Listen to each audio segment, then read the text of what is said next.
রিশাদ হোসেন চলে যাচ্ছেন। কোথায় যাচ্ছেন, কেন যাচ্ছেন, কেন রিশাদ বাংলাদেশে থাকছেন না?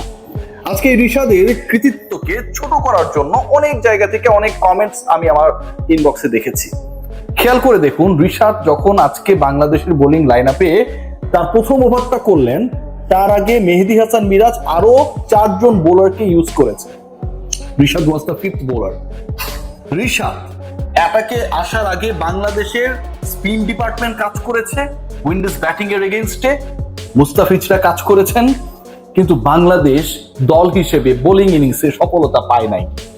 রিশাদ আসার পরে 51 রান যখন প্রথম উইকেট পার্টনারশিপে 50 পেরোলো যখন উইন্ডিজ, তার পরবর্তী সময় থেকে রিশাদের প্রথম 5টা 1 2 3 4 5 92 মধ্যে তার ঝুলিতে 92 রানের মধ্যে ওয়েস্ট ইন্ডিজের 5 উইকেট নেই, সব কটাই নিয়েছেন রিশাদ হোসেন।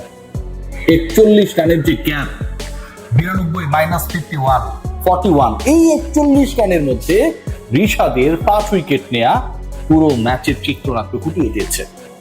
খেয়াল করে দেখুন যে রিশাদকে নিয়ে তো আলোচনা হচ্ছে, অনেকেই বলছেন মিরপুরের ব্ল্যাক ম্যাজিক রিশাদকে হেল্প করেছে। নো ডাউট স্পিনিং ট্র্যাকেই তো স্পিনাররা ভালো করবেন। এখানটায় ব্রেটলি এসে, শোয়েব আক্তার এসে, কিংবা বাংলাদেশের তাসকিন আহমেদ এসে অনেক ফাটিয়ে বল করবেন, আনএক্সপেক্টেড। যখন আপনি স্পিনিং ট্র্যাকে খেলবেন তখন স্পিনাররাই ভালো খেলবেন, ভালো করবেন, উইকেট পাবেন, ডমিনেট করবেন, এটাই তো স্বাভাবিক। সেই ঘটনাটা যখন ঘটছে তখন আপনার দলে আরো রিশাদ ছাড়াও 3 জন স্পিনার ছিলেন। মেহেদী হাসান মিরাজ কিপ্টে বোলিং করেছেন, উইকেট পাওয়ার ক্ষেত্রে রিশাদের ধারে কাছে নেই। তানভীর ইসলাম মার খেয়েছেন, সাইফ হাসান বল করেছেন, 3 ওভার 7 রান দিয়েছেন। কিন্তু রিশাদ যে কাজটা করেছেন, প্রথম 5টা উইকেট নিয়েছেন। রিশাদ যে কাজটা করেছেন বাংলাদেশের প্রথম স্পিনার হিসেবে, এখন পর্যন্ত একমাত্র স্পিনার হিসেবে 6 উইকেট নেওয়ার কৃতিত্ব অর্জন করেছেন, যে কৃতিত্ব সাকিব আল হাসানেরও নেই। তার ক্যারিয়ারে, ওয়ানডে ক্যারিয়ারে 6 উইকেট সাকিব কখনোই পান নাই, তাইজুল ইসলামরা কখনোই পান নাই। যে কজন 6 উইকেট পেয়েছে, যে 3 জন 6 উইকেট পেয়েছিল, মাশরাফি বিন মুর্তজা বেস্ট ফিগারের টপে, রুবেল হোসেন সেকেন্ড বেস্ট নিয়ে সেকেন্ড অবস্থানে রয়েছেন, এবং মুস্তাফিজুর রহমান, তারপরের নামটা রিশাদ হোসেন। বাংলাদেশের হয়ে এই কৃতিত্ব, এই কাজ, এই সাফল্য পাবেন একজন লেগ স্পিনার, কেউ কখনো ভেবেছিল? ভাবে নাই।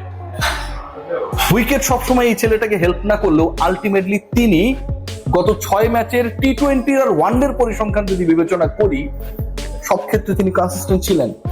সবশেষ 6 ওয়ানডেতে রিশাদের উইকেট সংখ্যা 13টা, সবশেষ 6 টি-20তে রিশাদের উইকেট সংখ্যাও 13টা।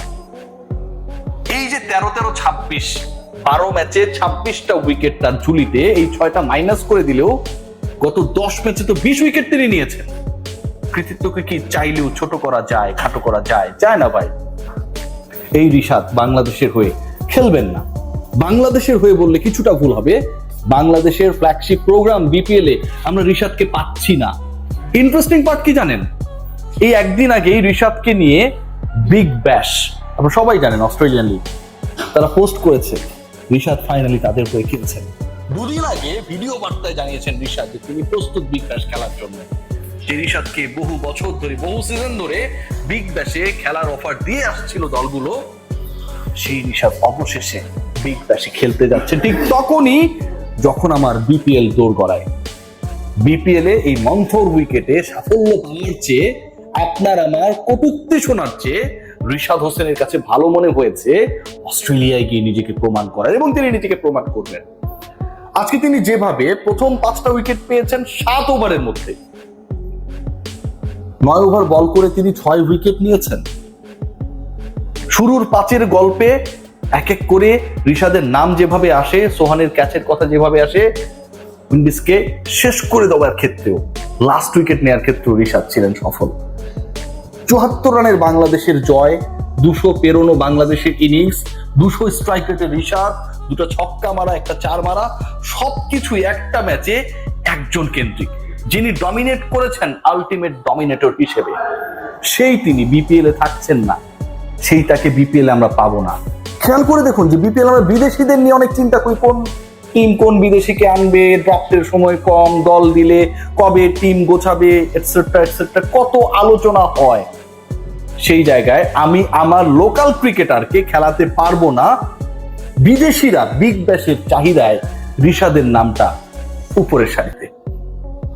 অতৃপ্তি থাকবে হয়তো বিপিএল এ, কিন্তু এই যে একটা তৃপ্তি যে বিপিএল এ তিনি খেলবেন না, বিগ ব্যাশে গিয়ে খেলবেন, বিপিএল এর পাশাপাশি আমরা বিগ ব্যাশে ফলো করব, এই তৃপ্তিটা রিশাদ যখন ওখানটায় সফল হবে, নিশ্চয়ই হবেন, অন্য সবকিছু ছাড়িয়ে যায়। আজকের এই ম্যাচটায় উইকেট নিয়ে অনেক আলোচনা থাকবে, অনেক সমালোচনা থাকবে, এন্ড এভরিথিং ইজ ভ্যালিড।